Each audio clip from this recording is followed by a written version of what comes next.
이제 디도서 2장 6절부터 오늘 공부하겠습니다. 6절 다 같이 읽겠습니다. 너는 이와 같이 젊은 남자들을 신중하도록 권면하되. 젊고 나이 많은 것이 무슨 차이가 있는 것입니까? 나이를 먹은 사람은 인생 경험이 젊은 사람보다 많습니다.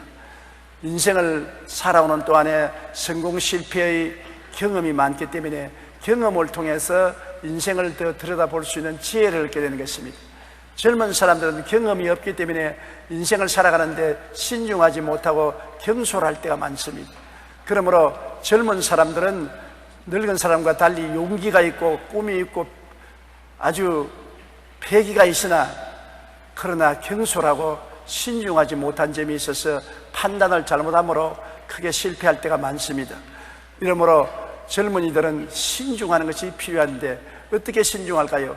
자기보다 나이 많은 어른들에게 언제나 길을 물어가면서 가는 것이 좋습니다.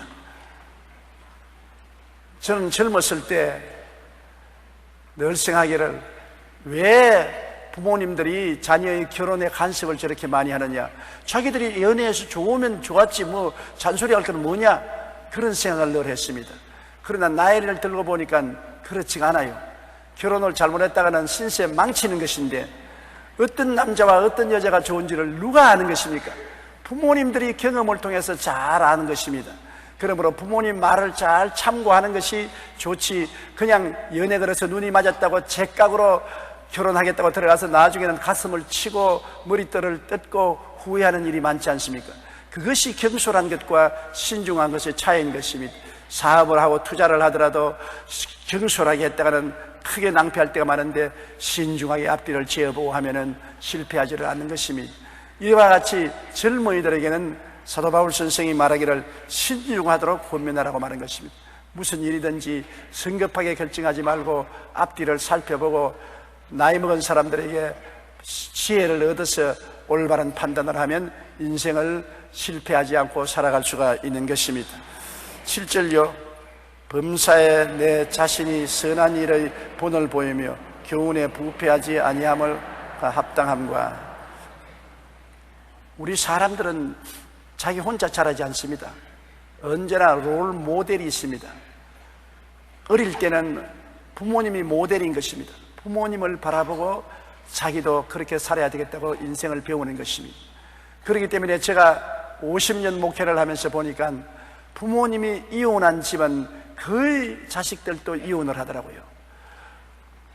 아버지가 술주정뱅이인 집에는 안 그러겠다고 하면서 그 자식이 술주정뱅이가 되는 것을 많이 보았고, 도박하는 부모를 가진 사람은 자식들도 도박을 하는 것을 보았었습니다. 왜냐? 보고 듣고 배운 것이 그것이기 때문에 그런 것입니다. 우리가 자녀를 교육하는 것은 책만 주어서 읽게 한다고 교육이 되지 않습니다. 인격적인 교육은 롤 모델입니다. 부모님이 생각하고 말하고 행동하는 것이 자녀들에게는 큰 학교가 되는 것입니다. 그들 인격이 6살이면 바탕이 다 완비되는데 6살까지 누구와 같이 있습니까? 부모와 같이 있습니다. 부모가 자녀들에게 롤 모델이 되어줘야 되는 것입니다. 자녀만 낳았다고 이 세상에 부모가 할 일 다 한 것은 아닌 것입니다. 밥 먹여주고 옷만 입혀준다고 부모가 한 일은 아닙니다. 부모는 자식들에게 언어, 심사, 행동을 잘 보여줘야 하는 것입니다. 말만 해서는 소용이 없지요. 개가 새끼 개들을 보고 앞으로 가, 그냥 전부 옆으로 가니까, 야 이놈들아 앞으로 가라겠지, 누가 옆으로 가라겠노, 호통을 치니까 우리는 어떻게 앞으로 가는지 모르는데 아버지가 한번 보여주십시오. 자, 아버지 앞으로 가니까 옆으로 싹싹싹싹 해가지고, 뭘 아버지도 옆으로 길면서 우리 보고 앞으로 가라 합니까? 부모가 자기는 잘못하면서 자식들 보고 잘하라 하면 소용이 없는 것입니다. 어느 어린아이가 아버지를 따라서 길을 건너가는데 교통위반을 했습니다. 교통순경에 잡혔습니다. 그러니까 교통순경을 옆으로 불러내더니만 돈 10,000원짜리를 내가지고서 손에 쥐어주면서 눈 감아달라고 그러면서 나오면서 애 보고 싱긋웃으면서 인생은 이렇게 적당히 사는 거야. 아, 그런가 보다. 이제 어머니하고 시장을 갔는데 시장에 점원이 물건을 계산해 주는데 그만 계산을 잘못해서 돈을 많이 돌려주었어요. 어머니가 얼른 감추었는데 애가 보니까 분명히 계산을 잘못했단 말이에요. 어머니 개 그냥 탁 때리거든. 그럼 자식 할 말이, 오늘 내가 재수가 좋아서 돈을 많이 돌려받았으니 좋은 일이야. 그 자식이 보니까 이런 것을 재수가 좋다는 것이구나.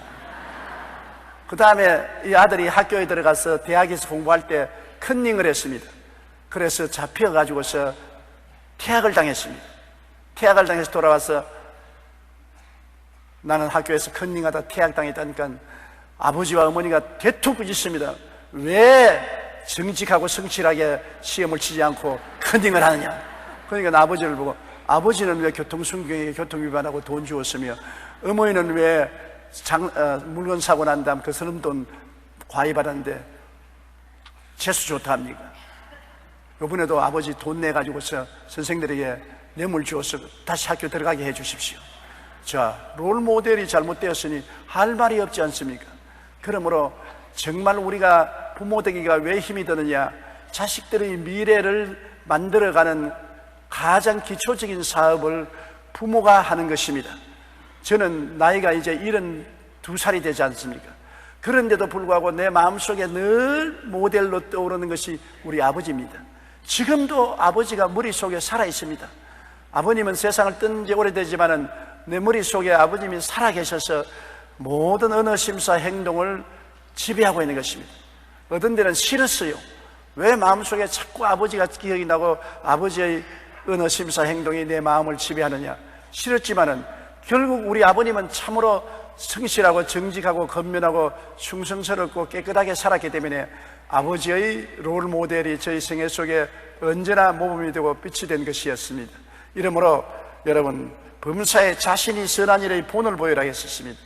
교회에서도 직분을 가진 사람이 본을 보여야 돼요. 장로님이 본을 보여야 되고, 안수 집사님, 권사님, 지역장, 구역장들, 리더들이 신앙의 본을 보여야 되는 것입니다.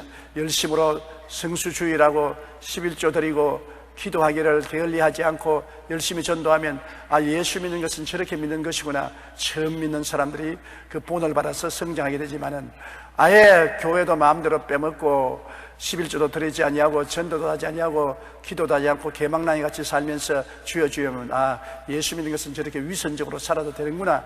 그러고서 잘못 믿게 되는 것입니다. 우리 예수 믿는 사람은 내 혼자 구원받는 것이 아닙니다. 주위에 많은 사람을 함께 구원으로 이끌어가는 데 영향력을 미치는 것입니다.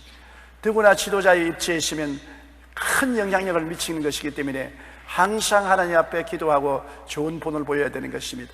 디모데는 젊은 사람이었습니다. 그러므로 바울 선생이 디모데에게 어찌하든지 네가 목회를 할 때 많은 사람들에게 롤 모델이 되어서 사람들이 말씀만 듣지 아니하고 너희 삶 속에서 실천하는 신앙을 보고 배우게 하라고 그렇게 말씀하는 것입니다. 범사에 내 자신이 선한 일의 본을 보이며 교훈에 부패하지 아니함과 단정함과 하나님 말씀을 전가하는데 말씀을 부패한다는 것은 썩는다는 것입니다. 많은 사람이 복음 말씀을 전가하는데 순수한 복음을 전하지 아니하고 인간적인 철학과 신학과 문학과 경험을 섞어가지고서 복음을 정확하게 전하지 않고 비뚤어지게 하는 것입니다. 예수 그리스도의 십자가의 죽으심과 부활하심, 거기에 대한 정확한 지식을 가지고 가르치지 아니하고 거기에다가 여러 가지 신학적인 이견을 붙여서 불신앙을 섞어서 전해서 부패하게 만드는 것입니다. 계란도 참 좋은 것이지만 부패하면 썩은 냄새가 나요. 쌀도 여러분 부패하면 쌀밥이 쉬어서 먹을 수가 없습니다. 일정 시대에 농사를 짓고 나면 일본 정부에서 나와서 공출로서 다 빼앗아가기 때문에 그때는 농사 지으면 몰래 뒷뜰에 땅을 파고 쌀가마니를 파묻었습니다. 그런데 비가 오면은 그 구덩이에 물이 차서 쌀이 물에 젖어서 썩어요. 그래서 햇빛이 난 날은 그 쌀을 끄집어내서 햇볕 밑에 말리면 흰 쌀이 노랗게 됩니다. 그 쌀을 가지고 밥을 해놓으면 얼마나 신지 모르겠어요. 냄새가 나고 쉬어서 정말 먹는데 고통스럽습니다. 그런 쌀을 많이 먹어본 적이 있습니다.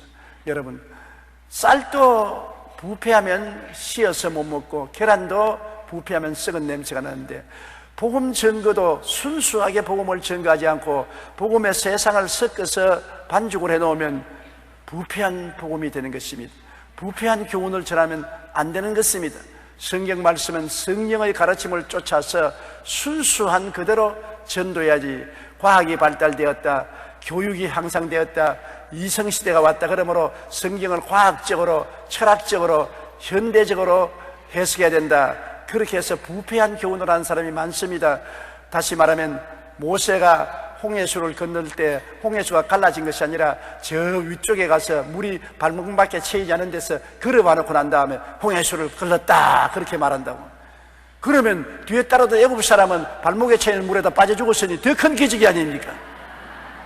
그런 소리를 하는 것입니다. 오병이어에 대한 이야기도 오병이어를 주님이 기적을 베푼 것이 아니라 하루 종일 배가 고픈 사람들에게 먹을 것을 주려고 하는 게 없는데 어린아이가 보리떡 5개와 물고기 2마리를 내놓으니까 감추었던 음식을 전부 끄집어내어서 그래서 온 사람들이 배불리 먹고 12바구니 남았다.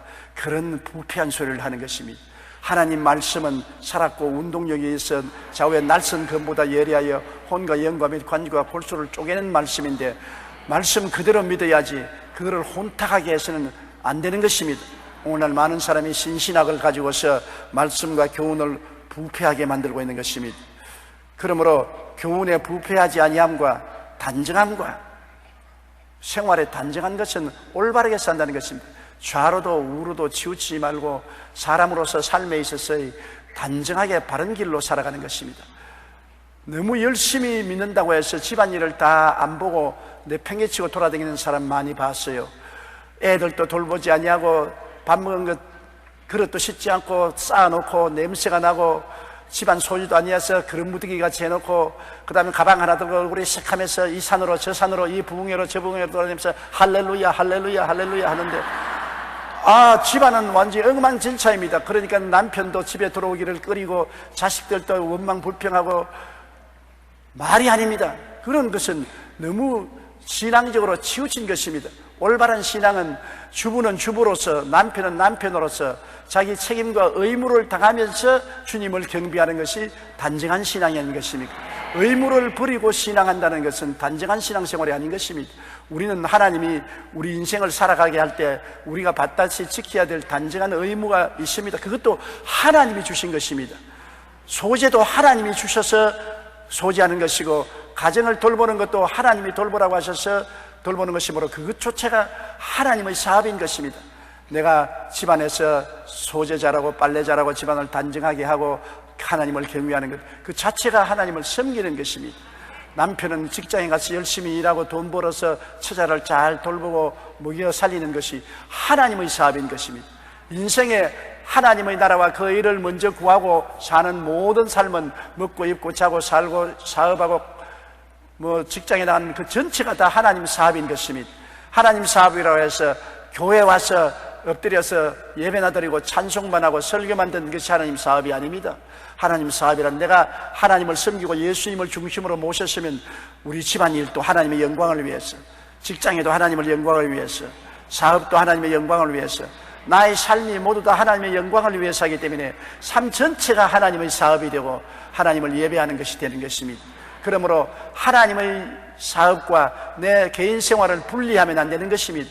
내 개인 생활이 하나님의 영광을 위해서 하게 되면 모두 다 하나님의 사업이 되는 것입니다. 밥 먹고 집안 청소하고 직장에 나가고 일하는 것이 하나님 사업과 동떨어져 있으면 안 되는 것입니다. 교회에 나오는 것만이 하나님의 사업이 아닙니다. 일상생활에 주님을 중심으로 섬기면서 살면 모든 것이 하나님의 사업인 줄 알아야 되는 것입니다. 그래야 단정한 삶을 사는 것입니다. 교회에 올 때는 단정하고 교회 밖에 나가면 아무렇게나 흐트러진 삶을 산다는 것은 신앙생활이 아닌 것입니다. 교회 나올 때만 머리를 빗고 옷을 단정하게 입고 넥타이를 메고 집에 가면 머리를 다 흐트려버리고 옷 다 흐트려버리고 신발 뒤에 주적지 꾸게 신고 끌어당기면 그 사람 단정한 옷 모습이라고 볼 수 없는 것입니다. 교회에 올 때나 바깥에 있을 때나 단정한 매무새를 가져야 단정한 삶인 것입니다. 8절 8절요. 책망할 것이 없는 바른 말을 하게 하라.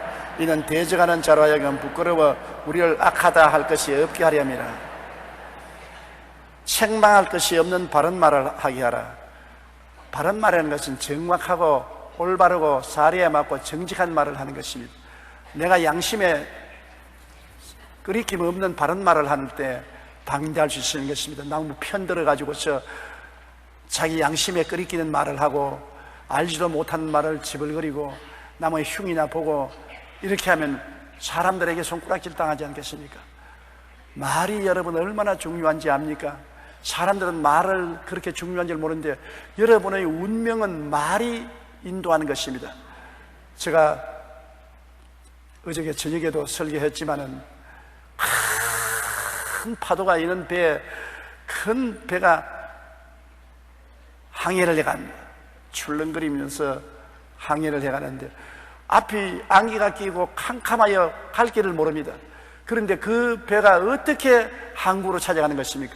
선장한 지도를 보고 나침판을 보고 방향을 잡았지만 그 방향으로 이끄는 것은 배 밑에 있는 조타인 것입니다. 조그마한 조타가 배를 좌우선으로 인도하는 것입니다. 그러므로 배가 스스로 길을 찾아가는 것이 아니라 눈에 안 보이는 물 밑에 있는 조타가 배를 좌우로 운전하는 것입니다. 여러분 인생이 밖으로 볼 때 얼마나 크고 찬란한 것입니까? 그러나 인생을 전후 좌우로 인도하는 것은 눈에 안 보이는 숨어있는 혀가 지도한다고 말하는 것입니다. 말하는 것이 그렇게 우리 인생을 좌우로 지도하는 것입니다. 죽고 사는 권세가 혀에 있으니 혀를 사용하게 좋아하는 자는 그 열매를 먹으리라고 하는 것입니다. 또 야고보서는 말을 보라. 질풍같이 달려가는 말을 어떻게 앞뒤로 조정하느냐. 입에 재갈을 묶여놓고 재갈을 가지고서 땡기면 말의 좌우로 주인을 따라가는 것입니다. 이 혀가 재갈이라는 것입니다. 우리 몸을 좌우로 움직이는 재갈이라는 것입니다. 또 혀는 불씨와 같다. 조그마한 불씨가 큰 도시를 태우고 살림을 태우는 같이 우리 인생을 지옥불로 태울 수가 있다는 것입니다. 그러므로 말을 조심해야지. 말을 조심 안 하면 남에게 상처만 입을 뿐 아니라 자기 운명을 그르칩니다. 늘 나는 약하다, 병들다, 허약하다면 그 온 삶이 다 약하고 병들고 허약한 곳으로 갑니다. 그러나 나는 건강하다, 나는 튼튼하다, 나는 장골이다, 나는 건강하다 아무리 병든 사람이라도 나는 건강하다 하면 생각이 건강해지고 꿈이 건강해지고 믿음이 건강해지는 것입니다. 말이 생각을 지배하고 말이 꿈을 지배하고 말이 믿음을 지배하는 것입니다. 말을 잘못하면 생각도 부정적이 되고 믿음도 부정적이 되고 자기 자화상도 부정적이 되고 마는 것입니다. 그러므로 나는 안 된다, 못 산다 그러면 안 되고 못 사는 방향으로 여러분 인생이 가는 것입니다. 나는 잘 된다, 나는 복받은 사람이다, 나는 성공한다, 승리한다고 말하면 여러분 인생이 성공과 승리를 향해서 가게 되는 것입니다. 우리 인생의 방향을 좌우하는 것이 입술의 말입니다. 그 말을 조심 안 하고 난 다음에 자기 생애에 닥쳐오는 불행을 왜 이런 불행이 다가오냐고 탄식하는 사람 많은데 원인이 자기에게 있다는 것을 알아야 되는 것입니다. 잘못함으로 생각이 잘못되고 꿈을 잘못 꾸고 믿음을 갖게 되고 잘못 인생을 살게 되는 것입니다. 그렇기 때문에 바른 말을 해야 되는 것입니다. 하나님의 말씀을 언제나 많이 외우고 말씀에 서서 생각하고 꿈꾸고 믿고 말해야 되는 것입니다. 말씀으로 말하면 여러분 생각이 그렇게 달라지고 꿈이 달라지고 믿음이 달라지는 것입니다. 예를 들어 말하면 병든 사람이 성경 말씀에 제가 채찍에 맞음으로 너가 나음을 입었다는 말을 자꾸 하면은 생각이 나았다고 생각이 되는 것입니다. 자꾸 제가 채찍에 맞음으로 너가 나음을 입었다면 마음속에 꿈을 꿀 때 자화상이 건강한 자기 모습을 보게 되는 것입니다. 자꾸 제가 채찍에 맞음으로 너가 나았다고 하면은 나은 것을 믿게 되는 것입니다. 그러면 내 믿은 대로 될지어다고 말씀하는 것입니다. 제일 좋은 말은 하나님은 이 성경 말씀을 많이 읽고 많이 외워서 성경 말씀을 자꾸 주야로 묵상하고 말하는 것입니다. 중요한 성경 구절들을 집안에 붙여놓고 늘 쳐다보고 크게 소리내어 읽는 것입니다. 그러면 생각이 달라지고 꿈이 달라지고 믿음이 달라지고 인생이 달라지게 되는 것입니다. 그러므로 책망할 것이 없는 바른 말을 하게 하라. 말을 잘못하면 자기 인생도 망치고 남도 망치는 것이기 때문에 사람들에게 손가락을 받고 책망을 받지 않습니까? 이번 우리 대통령 선거 때 보십시오. 선거 때 자꾸 남의 허물을 뜯는 사람들이 표를 적게 받았습니다. 남을 허물하지 않는 사람은 오히려 표를 많이 받고 인정을 하는데 아니었으나 남을 욕을 것은 듣는 사람이 굉장히 괴롭습니다. 그 말이 옳게 들려도 괴롭다고요. 세상에 욕하는 것 듣고 좋아할 사람 누가 있는 것입니까? 노래소리가 좋지 욕하는 사람이 좋습니까?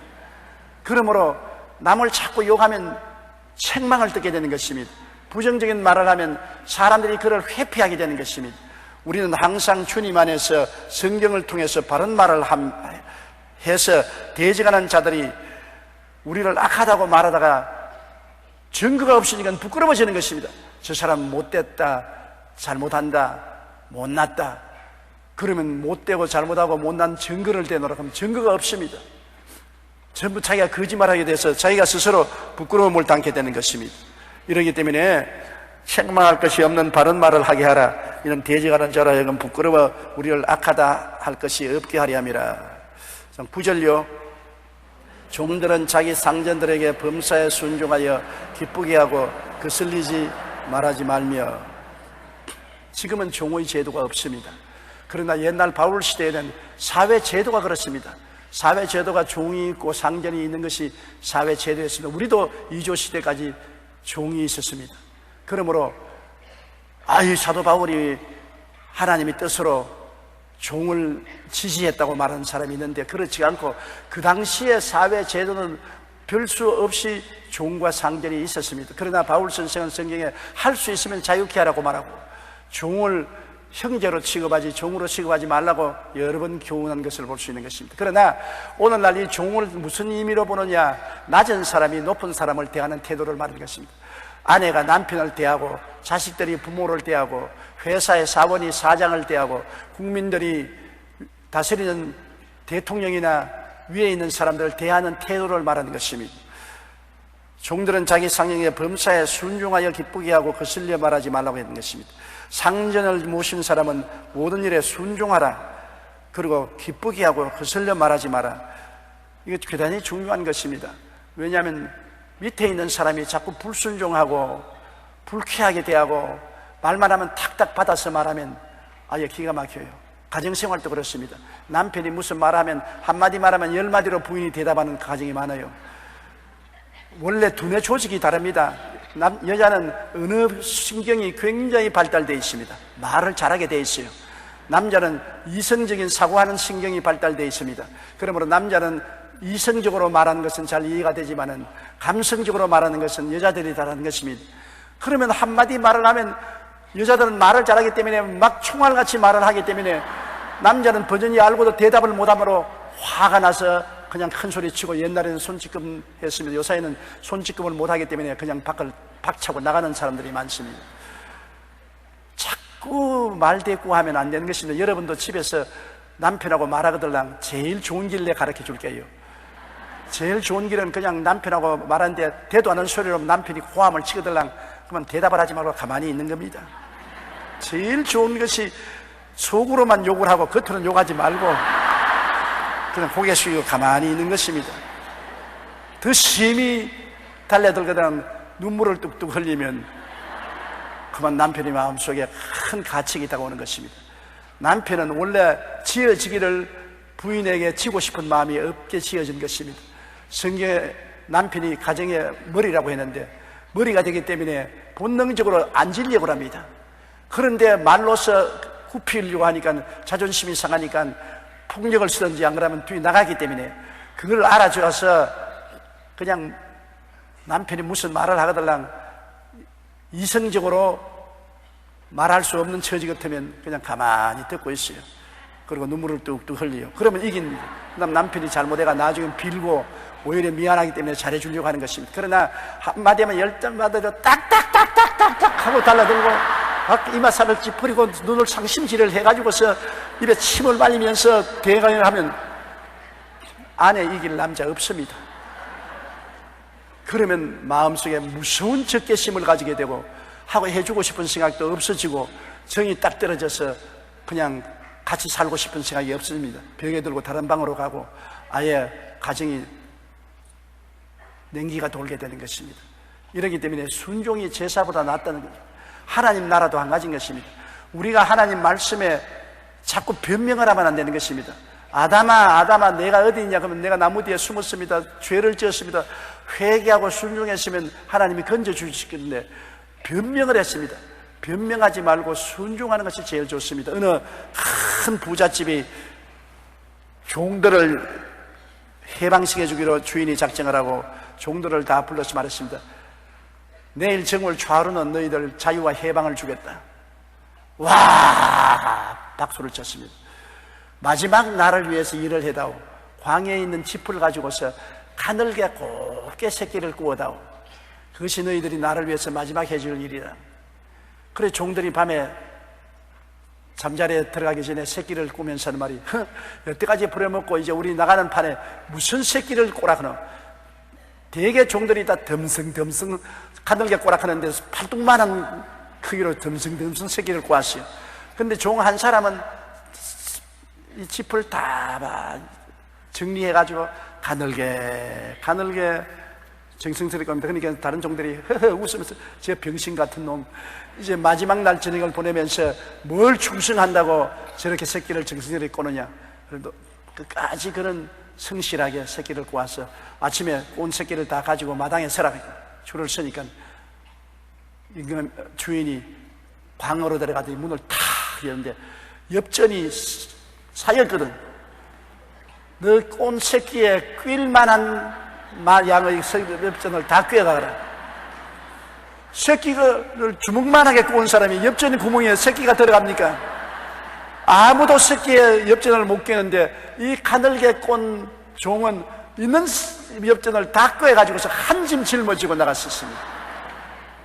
순종이 결국 좋은 것을 가져오는 것입니다. 그러므로 끝까지 순종하고 성실해야 되는 것입니다. 내일 집을 떠날지라도 오늘 내가 할 일은 다 하고 나가야지. 내일 떠난다고 해서 오늘 나는 아무 일도 안 하고 모든 것을 부실하게 하고 나가면 불성실한 사람이 되는 것입니다. 내일 지구가 망할지라도 오늘 사과나무를 심겠다고 말한 것처럼 내일이 없어진다 하더라도 오늘 내가 할 일은 충실히 다 해야 되는 것입니다. 종들은 자기 상전들에게 범사에 순종하고 기쁘게 하고 거슬려 말하지 말며 10절요 훔치지 말고 오히려 모든 참된 신실성을 나타내게 하라.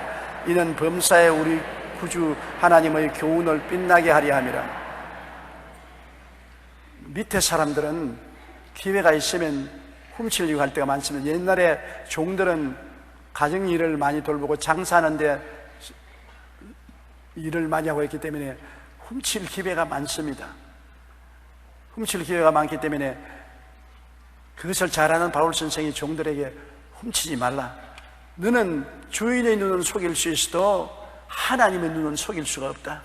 그러므로 훔치지 말고 신실하게 끝까지 믿을 수 있는 행동을 하라. 정직, 성실, 근면, 충성. 우리가 이것이 바보 같은 생활 같지만은 결국에 성공하고 승리하는 사람은 정직하고 성실하고 근면하고 충성스러운 사람이 이 세상에 승리합니다. 부정직하고 사기치고 성실하지 못하고 거짓되고 게으르고 배반하고 하는 사람, 이 세상에서 사람들에게 일시적으로 칭찬받을지 몰라도 그 인생이 나중에 결말이 좋지 않습니다. 우리는 누구를 섬기든지 충성스럽게 섬겨야 되는 것입니다.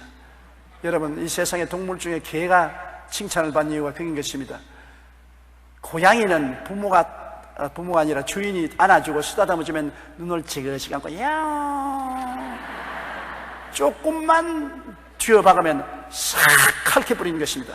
그리고 뒤에 나가는 것입니다. 그러나 개는 주인이 그도 차도 깽 크고 말지 얻어맞아도 곧 주인이 오면 꼬리를 흔들고 달라드는 것입니다. 개만큼 주인을 좋아하는 동물이 없습니다. 집 밖에 10번 나갔다 10번 들어오면 10번 내내 꼬리를 흔들고 뛰는 것입니다. 개가 주인에게 충실하고 성실한 것입니다. 그렇기 때문에 개가 사람들에게 사랑을 받고 귀히 여김을 받는 이유가 그인 것입니다. 나이가 늙어서 자식들 다 밖으로 나가고 친구들 다 앞서거니 뒤서거니 죽고 병들어서 만날 수도 없고 외로운 사람은 뭐 살아있는 것하고 이야기를 해야 되겠는데 이야기할 것이 없습니다. 그러나 개는 말은 못해도 꼬리치고 눈웃음 치고 핥고 몸을 비비고 언제나 따뜻한 교제를 해주기 때문에 노년에 아무도 없으면 개 키우십시오. 개가 굉장히 마음을 위로해주고 치료해주는 데 효과가 있는 것입니다. 훔치지 말고 참된 신신성을 나타내라. 저 사람에게 맡겨놓으면 눈 감고 있어도 걱정할 것 없다, 틀림없다, 신실성인 것입니다. 저 사람은 거짓이 없다. 저는 신학교 시절에 우리 교장 선생님하고 미국 하나님의 성회 임원들에게 굉장히 신실하다고 칭찬을 받았어요. 그 위에 목회하는데 국내외적으로 도움을 많이 받았습니다. 왜냐하면 그때는 구제물자가 굉장히 많이 들어왔어요. 하나님의 성회 미국 선교부는 구제물 단체 중에 하나이기 때문에 우리 신학교 창고에 치즈, 바다, 옷, 가재 도분 같은 미국이 원주하는 물자가 산더미처럼 들어와 있었어요. 굉장히 많이 들어와 있어요. 그런데 그 창고 열쇠를 내게 맡겼어요. 왜 내게 맡겼냐니까 전에 창고 열쇠를 맡긴 사람이 자꾸 훔쳐가기 때문에 도저히 안 되어서 내가 보니까 너는 주님을 잘 믿고 신실한 사람 같으니까 창고를 맡으라고. 그 열쇠를 맡으니까 그날 저녁에 학교 기숙사에 사감으로부터 새 학생들이 축하 파티를 하자 그래요. 왜 축하 파티니까 창고 열쇠 맡았다고. 이제 너는 돈덩어리 위에 혼자 앉았다. 너 혼자만 먹지 말고 우리와 같이 나눠 먹자. 그래서 이건 내 재산이 아니지 않느냐. 이거는 미국 하나님의 성회의 재산이고 구제하기 위해서 준 재산을 어떻게 내가 손이니까 그런 바보짓 하지 말고 조금씩 끄집어내어도 모른다. 그래서 제일 먼저 우리 기숙사의 사감이 자꾸 나보고 눈을 깜짝깜짝하면서 평소에 안 하는 대로 데려가서 중국집에 가서 짜장면도 사주면서 그 창고문 열어서 치즈 몇 박스만 내놓으라고, 옷 몇 덩어리만 내놓으라고. 나는 못합니다. 야, 이 병신 같은 놈아, 어떻게 그렇게 네가 충직한다고 네가 뭐 대통령이 될 것이냐 부자가 될 것이냐 구박해도 내가 말 안 했어. 그걸 안 열었습니다. 그러니까 또 경찰서에서 와가지고서 내게 요구를 합니다. 물자 좀 내놓으라고. 아직 그거 수레까지 끌고 와서 그럽니다. 나는 못합니다. 그러니까 경찰서에서 나를 체포했습니다. 여러 가지 이유를 붙여서 체포해서 감옥에 들어갔어요. 감옥에 들어가서 앉아있으니까 기가 막히더라고요. 그러면서 경찰관이 내게 와서 한마디 말만 들어주면 안 들어올 것인데 왜 그렇게 야단이야 말이야. 창고 열쇠 좀 맡겨라. 난 죽어도 못합니다. 그러니까 오랫동안 경찰에서 유치시킬 수 없으니까 그 사람 내주었어요. 얼마나 좌우에서 압박이 들어오고 창고 문을 열어서 조금만, 많이도 말고 조금만 줘도 괜찮은데 뭘 그러냐고. 그래도 제가 안 했습니다. 그 결과에 나중에 세월이 흘러가서 제가 학교를 졸업하고 나오고 열쇠를 돌려주었는데 소문이 쫙 났습니다. 미국 하나님의 성회 본부에서 뭐라 하면 조용기에게 맡기면 무엇이든지 안심할 수 있다.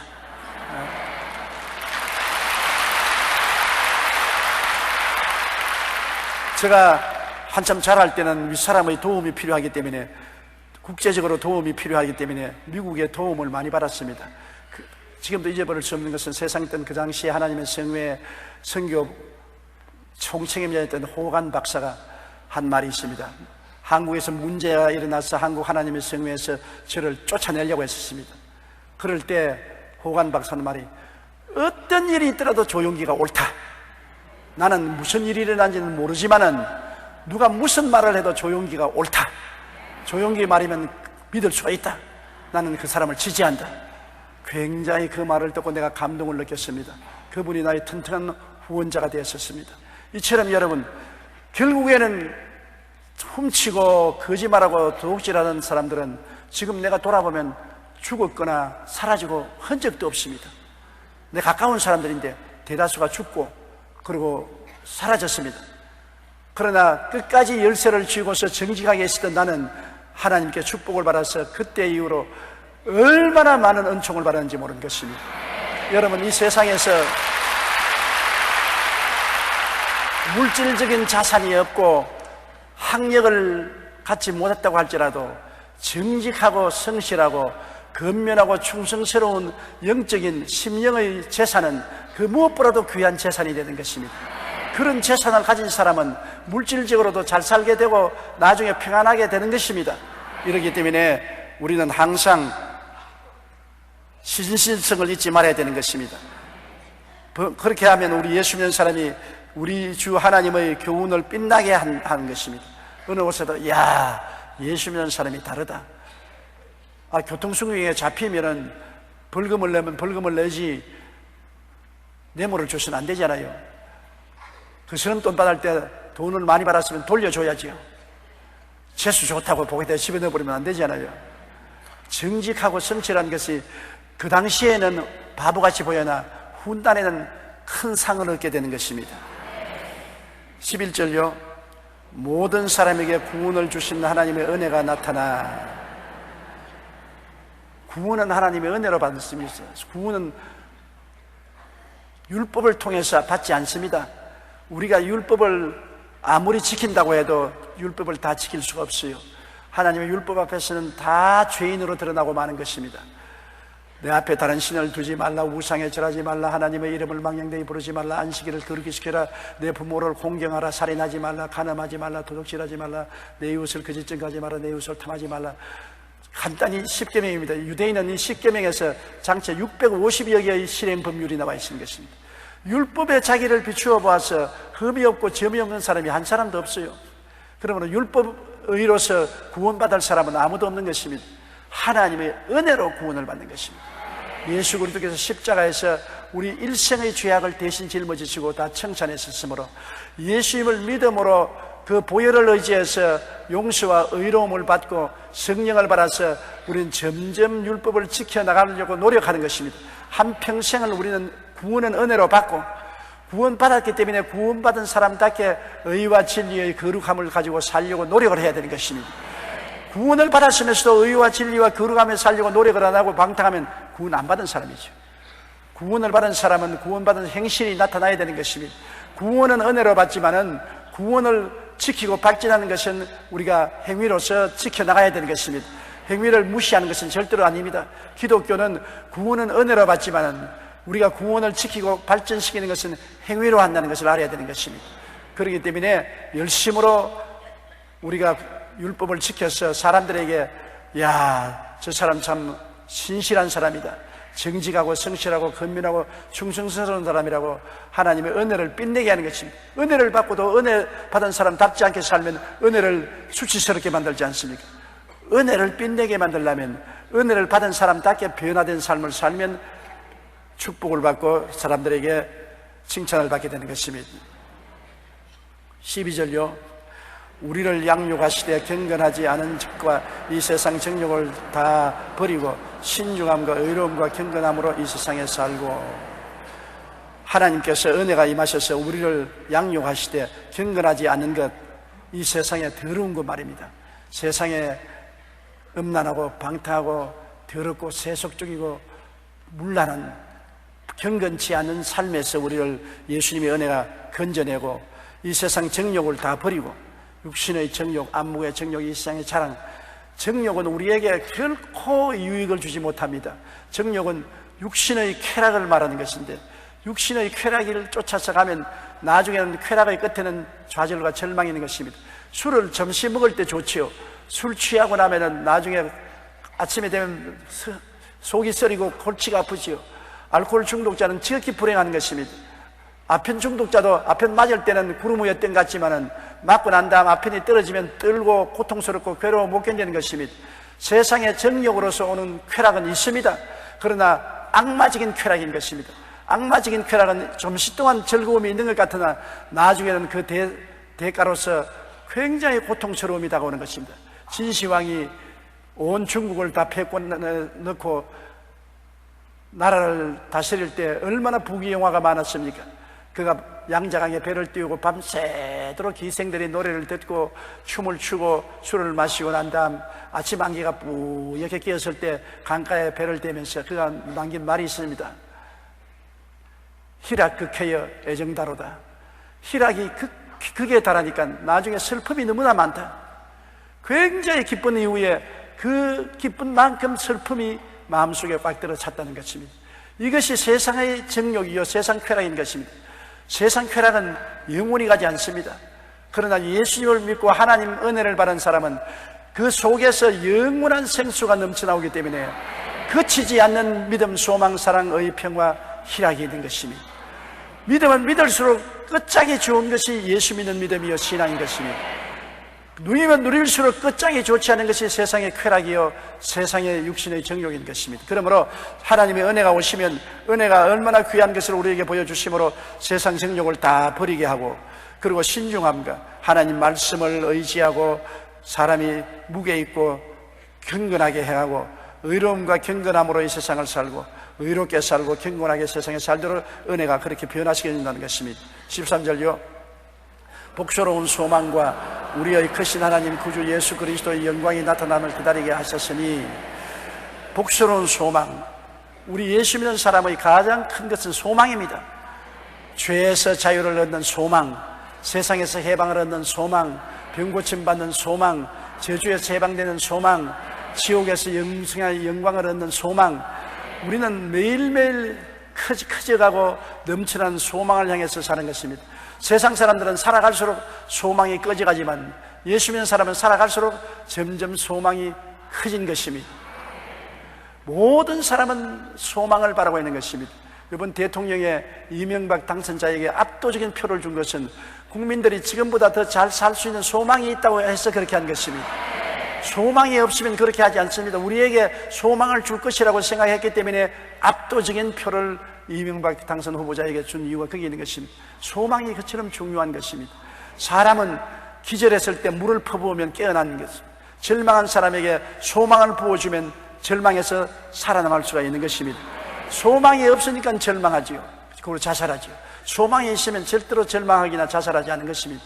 예수 그리스도 안에서 얻는 소망 이외에는 더 큰 소망이 없는 것입니다. 그러므로 우리는 그리스도 안에서 복스러운 소망을 가지고 있으며, 크신 하나님 구주 예수 그리스도, 예수님은 아버지 하나님, 아들 하나님, 성령 하나님, 삼위일체 하나님인 것입니다. 그러므로 예수 그리스도는 하나님 아들뿐 아니라 예수님 자신이 하나님이신 것입니다. 크신 하나님 구주 예수 그리스도의 영광이 나타나심을 기다리게 하셨으니, 그리스도의 재림의 날은 영광의 날인 것입니다.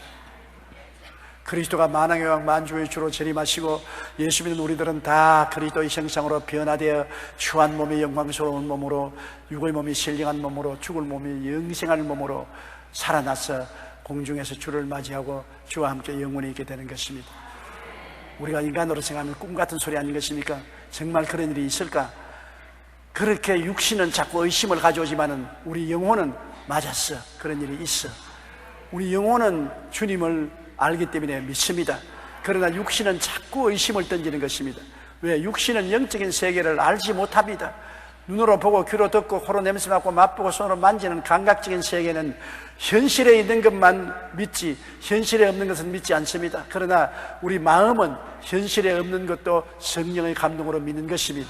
우리가 심령으로 예수 그리스도의 재림을 믿습니다. 영광이 임하고 우리가 영광스럽게 변화될 것을 심령으로 믿고 있는 것입니다. 14절요. 그가 우리를 대신하여 자신을 주시면 모든 불법에서 우리를 속량하시고 우리를 깨끗하게 하사 선한 일을 열심히 하는 자기 백성이 되게 하려니라. 우리를 대신해서 자신을 주셨다. 여러분, 참 귀한 말입니다. 오늘날 민주주의는 대의정치입니다. 우리를 대신하여 국회의원을 뽑은 것은 그 지역을 대신하라고, 우리를 대신하여 대통령을 뽑는 것은 우리를 대신해서 일을 잘해달라는 것입니다. 그렇기 때문에 대통령이 교만하거나 독선을 하면 절대로 안 됩니다. 대통령 교만할 것 없어요. 국민의 종인 것입니다. 국민이 우리 대신 나라를 이끌어달라고 권한을 맡긴 것이지 자기가 잘나서 태생으로 권한을 가진 것은 아닌 것입니다. 그러므로 교만하지 말아야 돼요. 대통령은 국민 앞에 항상 머리를 숙이고 국민을 두려워해야 되는 것입니다. 국민을 상전으로 모시고 국민 앞에 머리를 숙여야지, 국민 앞에 군림을 해서 권력을 행사하면 안 되는 것이고, 또 독선을 행하지 말아야 되는 것이죠. 자기가 마음대로 행하는 것. 국민이 권리를 대신해 주기 때문에 국민의 대다수의 뜻이 뭔지 살펴보고 국민이 원하는 일을 해야 되지, 국민의 뜻 또한 살펴보고 자기가 대통령 되었다고 자기의 기간 동안에 마음대로 한다고 국정을 마음대로 요리를 하면은 국민의 분노를 사게 되는 것입니다. 절대로 지도자는 교만하지 말아야 되고 독단하지 말아야 되는 것입니다. 그러므로 대신한다는 생각을 늘 해야 되는데, 우리 하나님께서 여러분 예수님을 보내셔서 우리를 대신하여 십자가에 죽게 하신 것입니다.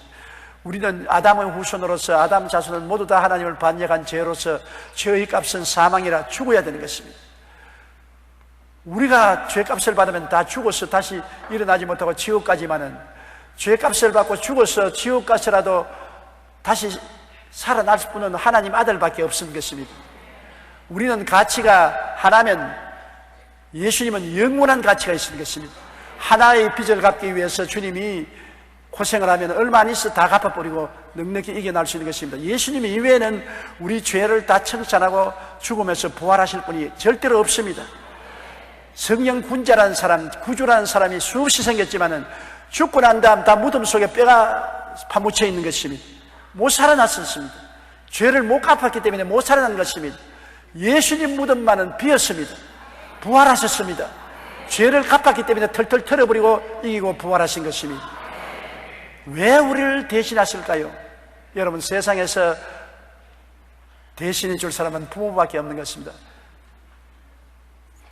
우리 어머님이 살아계실 때 늘 저보고 말하기를, 제가 몸이 늘 허약해 계시니까, 아이고 내가 널 대신해서 아팠으면 좋겠다. 너 약한 것은 내게 다 주고 내 건강한 것은 내게 다 주면 좋겠다. 뭐 보통 사람 들으면 무심하게 들을지 모르지만 부모가 되니까 그 말을 하는 것입니다.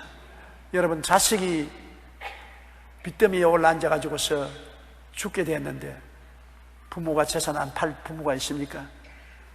정상적인 부모 같으면 자식이 밉고 쥐어 박아버리고 때리고 싶지만은, 그러다 그 마음 중심으로 자식이 빚더미에 앉아서 죽게 되었으면 부모가 밥 팔고 집 팔고 내놓는 것입니다.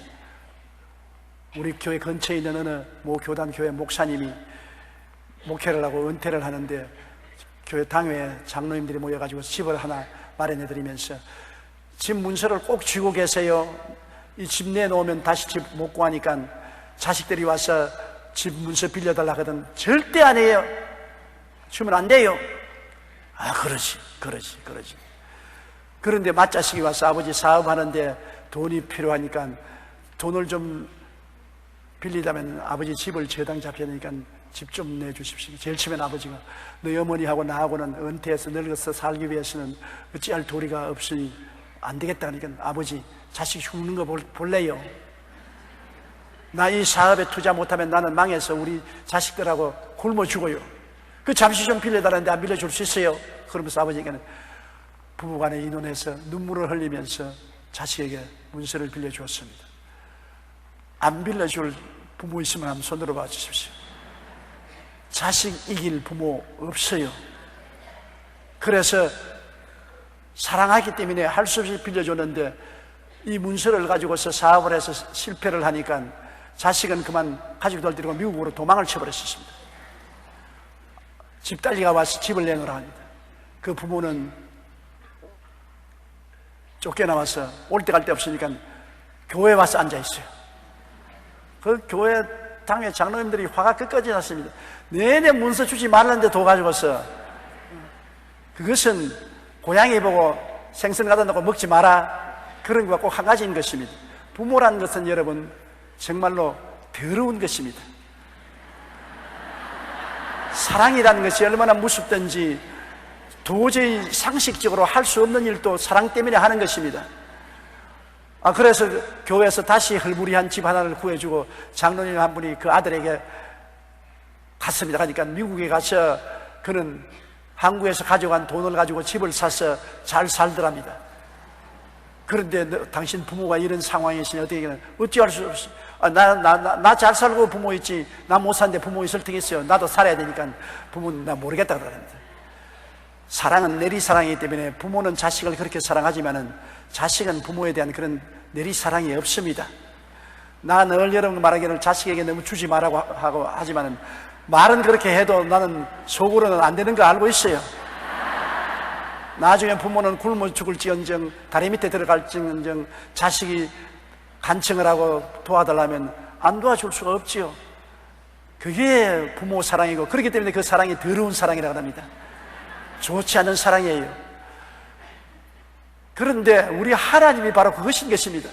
자식들이 범죄하고 사망의 죄를 지어서 영원히 지옥불에 타야 되는데 너무나 안 됐으니까 이거 어찌할 도리가 없습니다. 아무리 하나님이라도 부정하게 할 수는 없으니까 그 아들 예수 그리스도를 사람으로 보내서 죄 없이 잉태되고 죄 없이 자라서 인간의 죄를 대신하고 십자가에 못 박이게 한 것입니다. 대신해서. 아이고, 하나님도 내버려 두지 뭘 그렇게 합니까? 야, 부모 돼봐라. 그렇게 말씀할 겁니다. 하나님이 우리를 만드신 부모인 것입니다. 우리를 지으신 하나님이기 때문에 우리가 타락했을 때 주님이 너무나 마음의 고통을 겪고 예수님이 십자가에 못 박히는 것은 삼위일체 하나님이기 때문에 아버지가 직접 십자가에 못 박인 것입니다. 몸짓고 피를 흘려서 온갖 고통을 다 겪었습니다. 십자가에서 내려올 수 있어요. 12영이나 되는 천사를 불러서 원수들을 멸할 수가 있어요. 그런데도 안 했습니다. 사랑 때문에요. 끝까지 참고 고통을 참고 내가 다 이루었다, 우리 죄를 청산해 주신 하나님인 것입니다. 이것을 생각하면 우리가 그 은혜를 어떻게 갚겠습니까? 못 갚지요. 그러므로 믿고 충성할 도리밖에 없는 것입니다. 하나님은 우리 사랑하기 때문에 우리를 대신하는 것입니다. 따라 말씀합니다. 하나님께서 나를 사랑하시기 때문에 십자가를 짊어지십니다. 십자가에서 모진 고통당하면서 우리의 죄를, 불의와 추악을, 저주를, 죽음을 다 심판해서 담당하신 것입니다. 우리를 대신하여 자신을 주심으로 모든 불법에서 우리를 속량하시고, 우리가 살면서 일생에 많은 법을 어긴 불법에서 우리를 값주고 사시고 우리를 깨끗하게 하사 그 보혈로 깨끗하게 하사 선한 일을 열심히 하는 자기 백성이 되게 하려니라. 그 다음부터는 구원받고 난 다음에는 성령의 도우심을 받아 어찌한지 선하고 착한 일을 하고 살게 만들어 주시는 것입니다. 하나님께서는 보혈로 우리를 구원하셔서 불법에서 건져주시고 또 우리를 깨끗하게 해주시고 그 다음에는 성령을 보내셔서 열심으로 하나님을 섬기고 이웃을 내 몸같이 섬기는 삶을 사는 하나님 백성으로 만들려고 노력하시고 계신 것입니다. 그 다음요 15절, 너는 이것을 말하고 권면하며 모든 권위로 책망하여 누구에게선지 업신여김을 받지 말라. 이와 같이 바울이 권면한 이 말씀을 가지고서 권면하고 모든 권위로 책망하며, 하나님이 주의 종에게는 주의 종으로서의 권위를 주셨습니다. 카리스마를 주셨은 것입니다. 권위가 자기에게서 온 것이 아니라 하나님께로 온 것입니다. 목사는 목사로서의 하나님이 피워준 권위가 있고, 전도사는 전도사로서의 권위가 있고, 장로, 권사, 안수집사, 지역장, 구역장들은 그 이름 레벨대로 그만한 권위를 주셨습니다. 권위가 없으면 일을 못하지 않아요. 그 권위를 주는 그 권위를 가지고 잘못한 사람은 꾸짖고 책망해서 업신여김을 받지 않아서, 디모데는 나이가 젊었습니다. 젊은 사람이 뭘 우리를 인도하겠노? 뭐 젊은 사람이 무슨 교훈을 하느냐? 그런 업신여김을 받지 말고 하나님의 권세로 당당하게 하나님 사업을 하라고 말씀하시는 것입니다. 우리 새해에는 새로운 마음을 가지고 주님이 십자가에서 우리를 사랑해서 우리를 대신 죽었다는 것을 기억하고 잊지 말아야 되는 것입니다. 날 대신하여 십자가에 중환고초 당하사 대신 죽은 주 예수의 그 사랑하신 은혜를 잊지 말고 나를 불법과 더러움에서 구원하시고 씻으신 주님을 섬기기 위해서 선한 일을 하는 우리가 되어야 되겠습니다. 선한 일이란 무엇입니까? 주님을 믿고 순종하는 것이 선한 일인 것입니다. 주님을 믿고 순종하는 선한 삶을 살게 되시기를 주님의 이름으로 축원합니다.